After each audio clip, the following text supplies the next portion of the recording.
오늘 우리에게 주시는 하나님의 말씀 마태복음 16장 15절부터 20절까지 말씀입니다.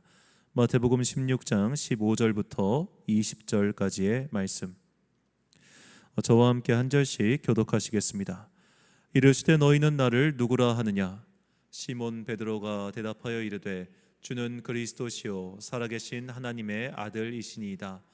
예수께서 대답하여 이르시되 바요나 시몬아 내가 복이 있도다. 이를 내게 알게 하니는 혈육이 아니요 하늘에 계신 내 아버지시니라.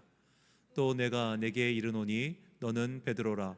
내가 이 반석 위에 내 교회를 세우리니 음부의 권세가 이기지 못하리라. 내가 천국 열쇠를 내게 주리니 내가 땅에서 무엇이든지 매면 하늘에서도 매일 것이요 내가 땅에서 무엇이든지 풀면 하늘에서도 풀리리라 하시고, 이에 제자들에게 경고하사 자기가 그리스도인 것을 아무에게도 이르지 말라 하시니라. 아멘. 죽음의 대문을 닫는 기도라는 제목으로 한이의 말씀 선포하겠습니다.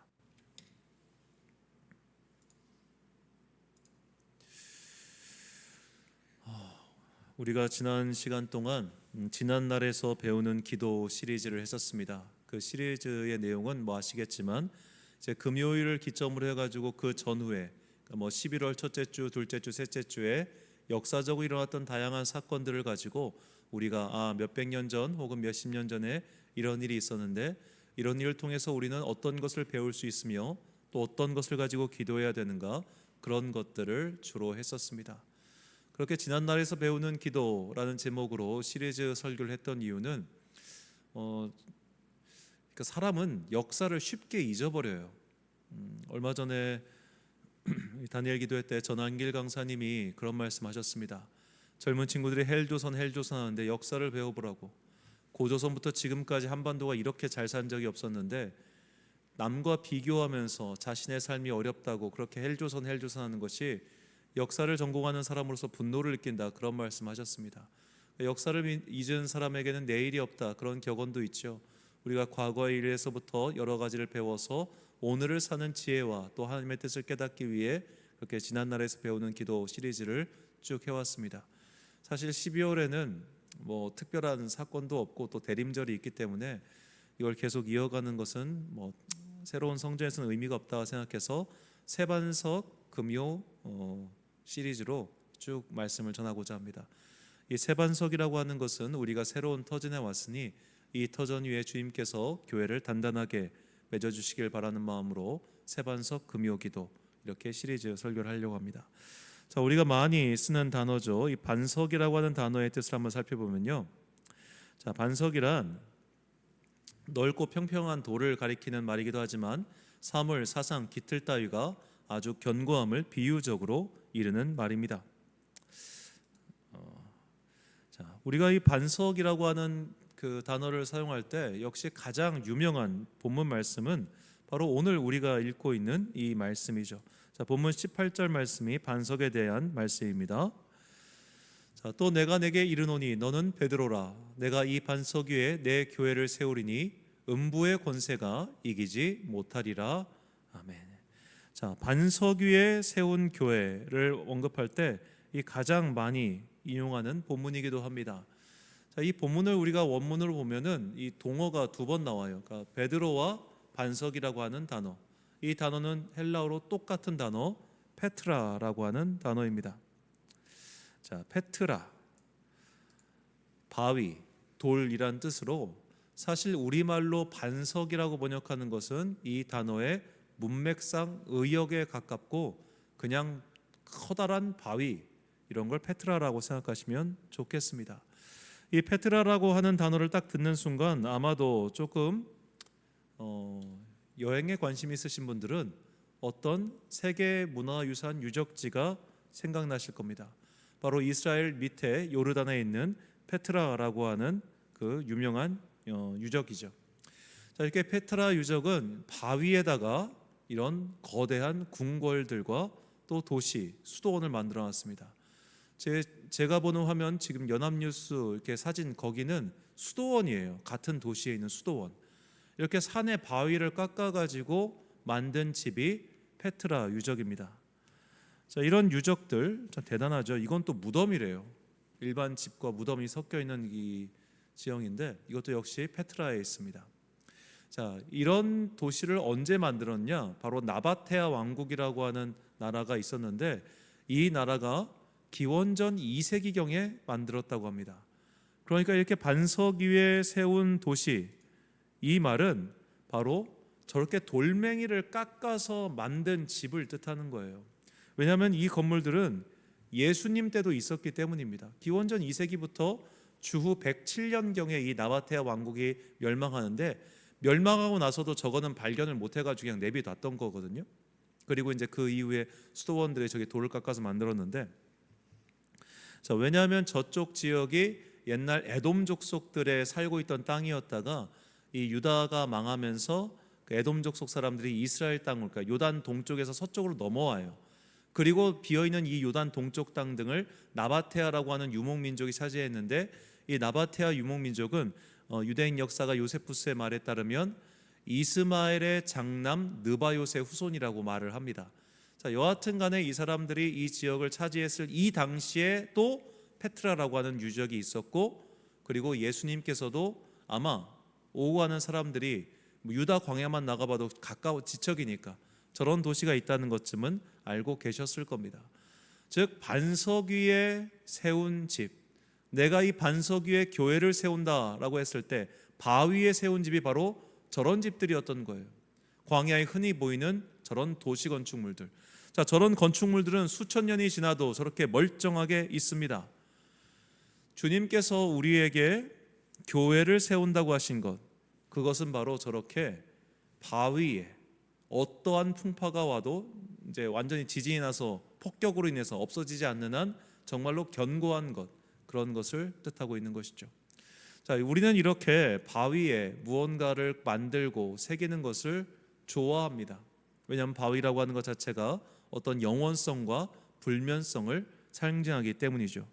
그 십장생을 아시죠?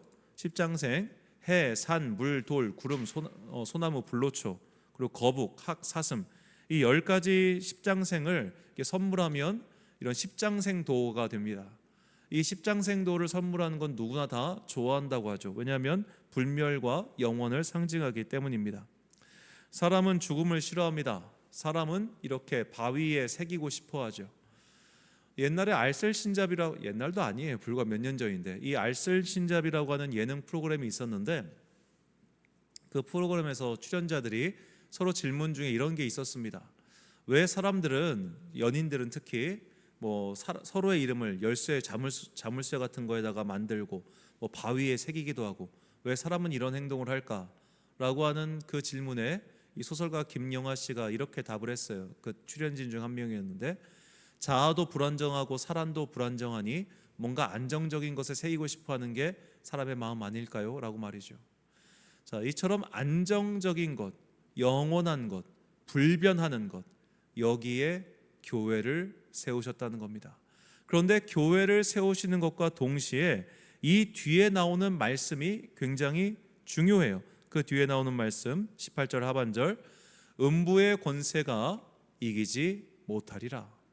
자, 음부의 권세. 이 음부의 권세라고 하는 것을 원문을 보면 직역하면 하데스의 대문입니다. 자, 올림푸스 신화의 주신 중 한 명인 하데스는 죽음의 세계를 다스리는 왕이지요. 그런데 이 죽음의 세계를 다스리는 하데스에 굉장히 중요한 특징이 있습니다.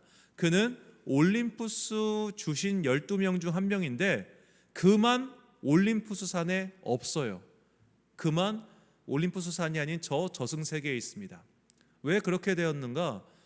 자, 이제 신화를 사람들이 만들 때는 자기들의 마음을 투영해서 만든 거잖아요.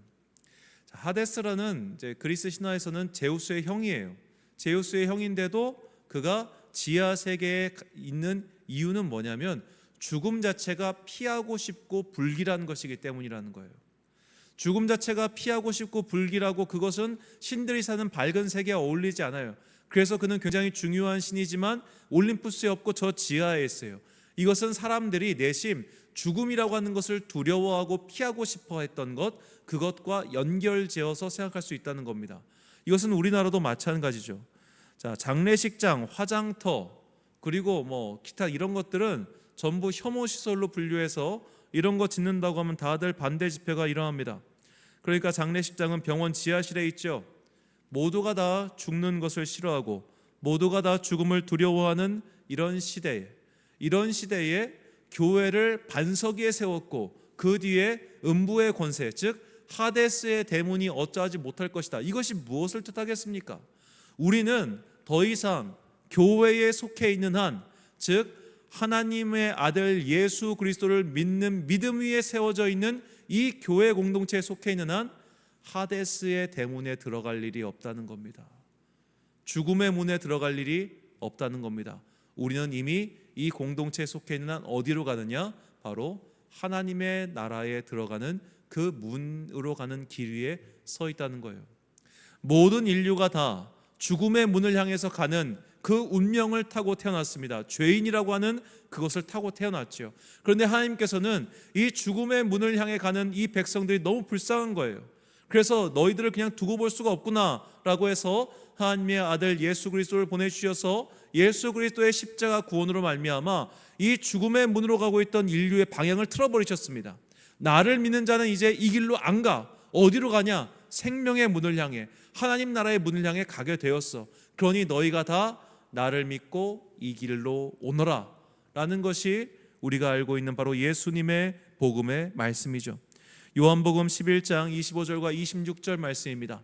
예수께서 이르시되 나는 부활이요 생명이니 나를 믿는 자는 죽어도 살겠고 무릇 살아서 나를 믿는 자는 영원히 죽지 아니하리니 이것을 내가 믿느냐. 아멘. 모든 사람이 다 죽음의 문을 향하여 갈 수밖에 없는 상황이었습니다. 그래서 우리는 다 죽음의 문에 가는 것을 싫어하고 꺼려하죠. 우리는 마치 죽지 않을 것처럼 살아갑니다. 자, 이렇게 복음의 본질을 접하고 나면 어째서 어린아이들, 청소년, 젊은이들이 교회 안 다니는지 이유가 너무 명명백백합니다. 그들 중 그 누구도 내가 죽을 수 있다는 것을 머릿속에 요만큼도 두지 않고 살아가기 때문이죠. 그러니까 과거에는 어린아이들이 유아 사망률이 워낙 높다 보니까 부모들도 이 아이가 언제 죽을지 모르니 빨리 세례를 시키고 빨리 복음을 전하고 빨리 아이들이 고백을 하게 만들고, 이게 중요한 과제였어요. 그런데 지금은 내 자식이 빨리 죽을 수 있다는 걸 생각하고 사는 부모 한 명도 없을 거예요. 내가 50도 되기 전에 죽을 수 있다는 걸 생각하고 사는 사람들 별로 없을 겁니다. 평균 수명 100세래 내가 100세까지 살까봐 걱정돼. 다들 이렇게 사니까 당연히 죽음의 대문, 저 하데스의 문, 저 저승세계 아무도 생각 안 해요. 나오면은 재수 없어요. 나오면 피하고 싶어요. 그러다 보니까 예수 그리스도께서 모든 인류가 저 죽음의 문을 향해 가고 있는데 여기서 건져주셔서 생명의 쪽으로 돌리셨다. 즉 우리에게는 죽음 이후에 저 생명의 문으로 들어가는 하늘나라가 예비되었다는 이 복음의 본질이 들리겠습니까? 이 복음의 본질이 정말로 나에게 다가오겠습니까? 그런데 교회는, 하나님의 백성들은 이 믿음의 고백 위에 선 자들이라는 겁니다. 이 믿음의 고백, 나는 죽습니다. 반드시 죽습니다. 그러나 그 죽음의 끝이 저 저승세계로 가는 문이 아니라 하나님 나라로 가는 문 앞에 서 있다는 것, 이것을 믿고 고백하고 깨달은 자들의 모임, 그리고 그것을 믿기 위한 자들의 그 간절함의 모임, 이게 바로 교회의 본질적인 사명이라는 겁니다. 이것이 바로 교회의 본질적인 모습이라는 겁니다. 그렇기 때문에 우리에게 죽음이라는 것은 반드시 피해야 하며 참 부정적이며 실은 그 무엇이 아니라는 거예요. 제가 자주 말씀드리지만 정말로 이 기독교인들 가운데 아직도 소위 말해 이 무속신앙적 신앙에서 벗어나지 못해가지고 호상 아니면 안 가는 분이 있어요. 저런 데 가면 재수 없어, 저런 데 가면 별로야, 나쁜 거 묻어, 이런 성도들 정말 있습니다. 우리가 그런 허황된 사고에서 우리는 이미 벗어나야 되는 거예요. 세계관이 바뀐 사람들이에요. 우리에게는 죽음, 저 저승세계가 무섭고 두렵고 피해야 되고 재수없고 그냥 어떤 언급도 하지 말아야 되는 그런 세계가 아니라 나는 반드시 죽어. 그러나 그 이유는 우리에게 하늘나라가 예비되어 있어. 우리는 하늘을 가는 사람들이야. 그 믿음이 분명히 있어야 된다는 겁니다. 그 믿음이 있어야 우리가 교회다운 교회가 될 수 있고 성도다운 성도가 될 수 있는 겁니다. 그런 믿음을 가진 사람들이 우리나라에 왔었던 선교사들이었죠. 우리가 양화진이 되었던 대구가 되었던 그런 선교사들 집단 공동묘지를 가면은 반드시 태어나자마자 얼마 되지 안 돼서 죽은 아이들의 그런 무덤이 참 많습니다. 그들이라고 해서 이 10달 동안 품었다가 태어난 아들이 죽었을 때 안 슬펐겠습니까? 옛날이라고 해서 유아 사망률이 높다고 해서 내 아들이 죽을 수 있다는, 내 딸이 죽을 수 있다는 가능성이 높다고 해서 그 죽음이 당연한 것으로 받아들였겠냐고요. 슬펐겠죠. 정신 나갈 정도로 힘들었겠죠. 실제로 윌리엄 윌버포스였던가요? 아니다. 윌버포스가 아니라 갑자기 제가 이름이 생각이 안 나는데 그 기록에 보면 영국에서 처음으로 인도로 갔던 그 침례교 목사가 있어요. 그 목사가 갔었을 때 거기서 애가 태어났는데 애가 죽어요.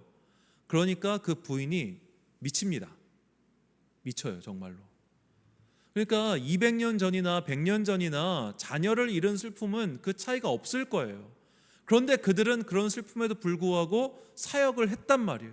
왜 그랬을까? 천국에 대한 분명한 믿음, 이 믿음이 있었기 때문에 그들은 죽음이 영원한 끝이고 죽음이 정말 재수없는 일이고 죽음이 그저 막 슬프기만 하고 하나님 어떻게 이러실 수가 있어요? 너무 원망스럽습니다. 이런 일이 아니라 우리도 다 죽어. 거기서 만날 거야. 라고 하는 천국에 대한 확실한 믿음이 있었기 때문에 그들은 그 슬픔에 함몰되지 않았던 것이죠. 우리가 이 천국에 대한 분명한 소망, 천국에 대한 분명한 믿음, 이것이 있어야만 비로소 교회는 교회다운 것이고 그리고 성도는 성도답다는 겁니다. 우리는 이 믿음의 반석 위에 세워져 있는 교회, 그곳에 서 있는 자들이죠. 자, 두 번째로 우리가 하나님께서 왜 우리를 모든 인류가 죽음의 길로 가고 있는데 거기서 돌이켜서 생명의 길로 가게끔, 부활의 길로 가게끔, 나에게로 오게끔 그렇게 역사하셨겠습니까? 우리가 성경을 보면 성경은 온통 잘못된 길로 가는 사람들과 그 잘못된 길로 가는 인간들을 두고 보지 못하시고 돌이키시는 하나님의 이야기로 가득 차 있습니다. 우리는 이것을 보통 구원사라고 부르지요. 그럼 왜 하나님께서 그런 구원사를 우리에게 베풀어 주셨겠습니까? 그분의 자비하신 마음, 즉 긍휼 때문입니다. 에베소서 2장 4절부터 5절 말씀, 긍휼이 풍성하신 하나님이 우리를 사랑하신 그 큰 사랑을 인하여 허물로 죽은 우리를 그리스도와 함께 살리셨고 너희는 은혜로 구원을 받은 것이라. 아멘. 자, 원래 죽을 수밖에 없는 우리를 주님께서 긍휼로 살리셨다. 즉 그분의 자비하신 마음, 달리 말해 은혜로 우리를 살리셨다는 겁니다. 여기에 기독교인들의 일상생활에 기쁨과 은혜가 있습니다. 하나님의 자비는 한 번으로 끝나지 않습니다. 하나님의 이 긍휼의 마음은 한 번으로 끝나는 게 아닙니다. 그냥 이제 너희는 죽음의 길에서 안 죽어, 다 천국 가, 여기서 끝, 이게 아니에요.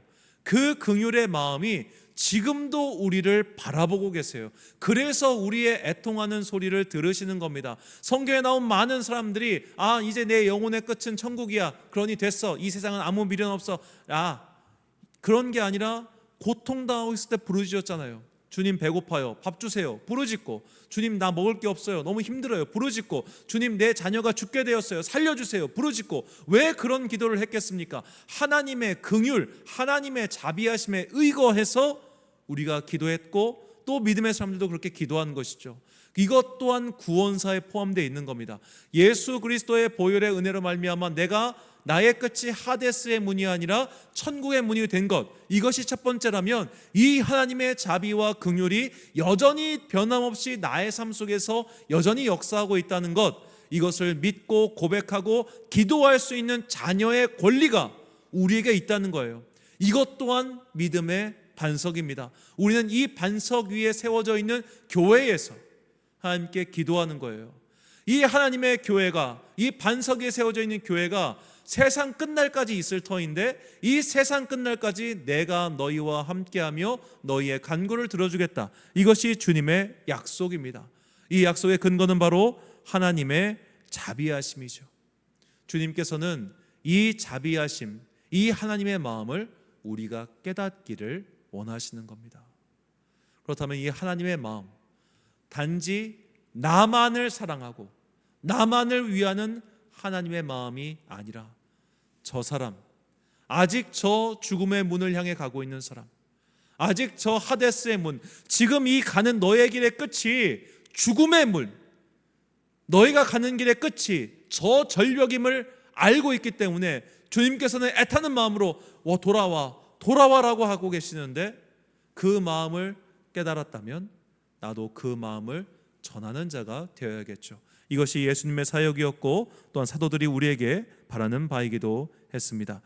마태복음 9장 13절과 야고보서 2장 13절 말씀 제가 읽겠습니다. 너희는 가서 내가 긍휼을 원하고 제사를 원하지 아니하노라 하신 뜻이 무엇인지 배우라. 나는 의인을 부르러 온 것이 아니요 죄인을 부르러 왔노라 하시니라. 긍휼을 행하지 아니하는 자에게는 긍휼 없는 심판이 있으리라. 긍휼은 심판을 이기고 자랑하느니라. 아멘. 자, 주님께서 긍휼을 원하고 그리고 죄인을 부르러 왔다. 이 두 가지를 연결시키면 하나님의 그 자비하신 마음을 가지고 저 죽음의 문을 향해 가는 자들을 구원하시기 위해서 오셨습니다. 그리고 긍휼을 행하지 않은 자에게는 긍휼 없는 심판이 있으리라. 이 말이 무엇이겠습니까? 주님의 긍휼, 그 자비를 너도 행하고 살라고 하는 것이죠. 그래서 우리는 이 반석 위에 건설된 교회의 의미를 다음과 같은 두 가지로 요약할 수 있겠습니다. 믿는 자는 죽음의 문이 아닌 천국의 문으로 들어가는 것, 또한 이 일은 하나님의 자비로 말미암아 이루어졌으니 마땅히 그 자비를 전하는 것, 이 두 가지가 우리의 믿음의 깨달음이요 사명이 되어야 됩니다. 그리고 우리는 이것을 보통 구원의 확신이라고 부르죠. 구원의 확신이란 내가 천국 문에 들어갑니다, 나는 이것을 믿습니다, 이것뿐만 아니라 내가 왜 이 일이 나에게 이루어졌는지 그 마음을 아는 거 아니겠어요?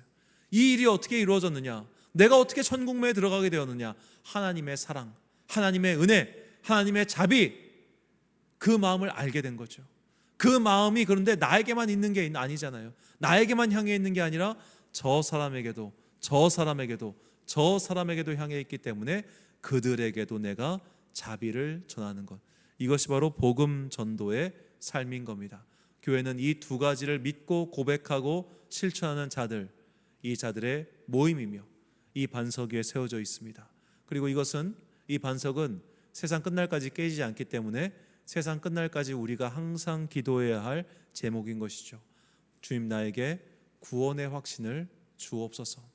그래야 나의 삶의 끝이 저 죽음의 세계, 저 쳐다보기도 싫은 세계, 저 부정적인 세계, 저 피하고 싶은 세계가 아니라 가고 싶은 그곳, 보고 싶은 그곳, 그곳에 가서 사랑하는 주님과 또 믿음의 선배들과 내가 만나고 싶었던 사랑하는 가족들과 함께 모이는 그곳, 그 신비하고 놀라운 역사가 일어나는 그 좋은 곳, 이 좋은 곳을 사모하고 생각하고 기도하는 그 마음, 이것도 구원의 확신이며 동시에 나만 이 좋은 것을 갖고 누리는 것이 아니라 아직 이것을 모른 채 저 죽음의 길을 향해 가는 자들에게 전하는 것, 이 두 가지가 교회의 사명 그리고 교회의 정체성을 규정하는 것이라는 겁니다. 우리가 이 일을 하기 위해서 기도해야 되는 거죠. 이 모든 것의 바탕에는 바로 하나님의 마음이 깔려 있습니다. 주님께서는 사실 이 하나님의 완전하심을 생각하면 우리가 글로 가나마나 무슨 상관이겠어요? 그냥 포기하시면 되잖아요. 그런데 성경은 우리를 향해 포기하지 않는 하나님의 마음이 너무나 많이 나와 있습니다. 처음에 인간이 배신했습니다. 그 다음에 인간이 한 일은 형제 살해였습니다. 그 다음에 인간들이 하는 일들은 복수하고 보복하고 찌르고 나누고 더 많은 것을 취하려고 하는 그런 인류의 역사가 계속해서 반복해 왔죠. 정말 지긋지긋하다, 너희들 다 끝내버리자 해가지고 노아의 방주 홍수 사건이 일어났지만 노아의 가족들을 건져주셨습니다. 새로운 언약을 맺으셨습니다. 새로운 언약을 맺자마자 그들의 후손도 똑같은 일합니다. 이스라엘 민족을 구분하셨습니다. 그 민족도 똑같은 일합니다.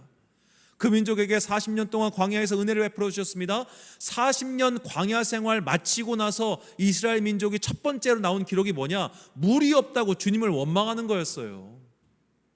광야 40년 마치고 첫 번째로 한 게 원망이었다고요.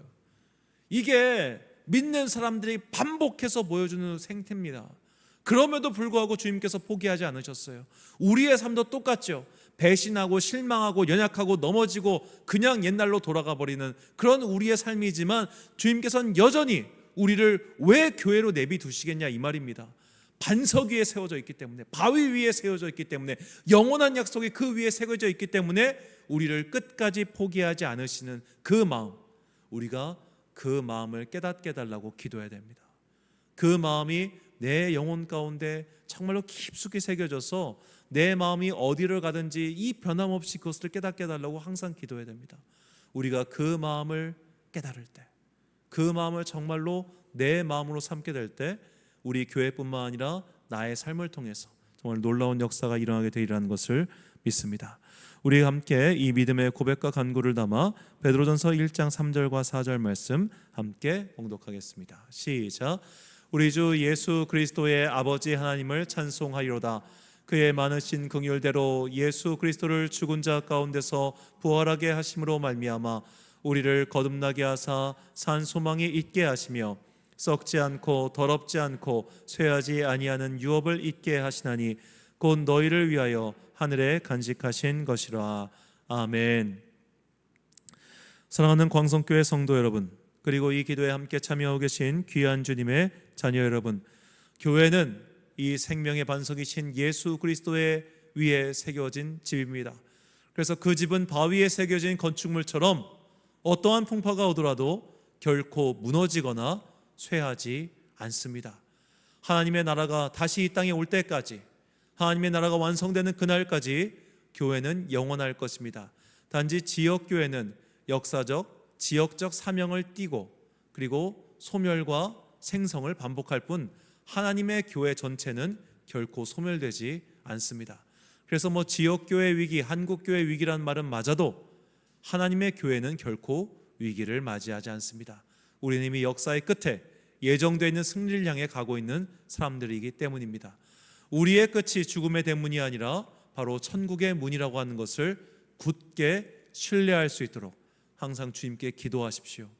내 마지막이 정말로 그 죽음이라고 하는 그 마지막 이제 삶의 끝 앞에서 두려워 떠는 자가 아니라 기쁨 가운데 담대하게 그것을 맞이하는 자가 되게 하여 주옵소서. 우리가 이 기도를 항상 하지 않고 그것을 마치 내 삶의 호흡처럼 자연스럽게 하지 않으면 막상 그 순간이 닥쳐왔을 때 두려워하고 피하고 막 하는 그런 사람이 될 수밖에 없어요. 우리 코로나 막 퍼졌을 때 아직도 교인들 가운데 그런 분들 많죠. 내가 죽을까 봐 무서워가지고 달달달달 떨고 막 아유 교회 모이지 말라고, 교인들이 오히려 교회 문 열지 말자고 그렇게 두려워하는 그런 일들이 왜 벌어졌겠습니까? 다들 죽는 게 무서운 거예요. 부정적인 거예요. 우리가 이런 거짓 신앙에 살고 있으면 내가 반석이신 예수 그리스도의 집안에 안 들어와 있다는 증거입니다. 내 증거, 마지막 내 문은 거기가 아니라 바로 하늘나라라는 것을 굳건히 믿을 수 있는 이 구원의 확신, 항상 이것을 위해 기도해야 됩니다. 또한 우리는 이 하나님의 자비하심으로 이 모든 일이 이루어졌다는 것을 잊지 마시고 나 또한 그 자비를 전하는 자가 되어야 합니다. 왜냐하면 그 마음을 알게 되면, 그 마음을 깨닫게 되면 이제는 우리가 더 이상 가만히 있을 수 없게 된 것이죠.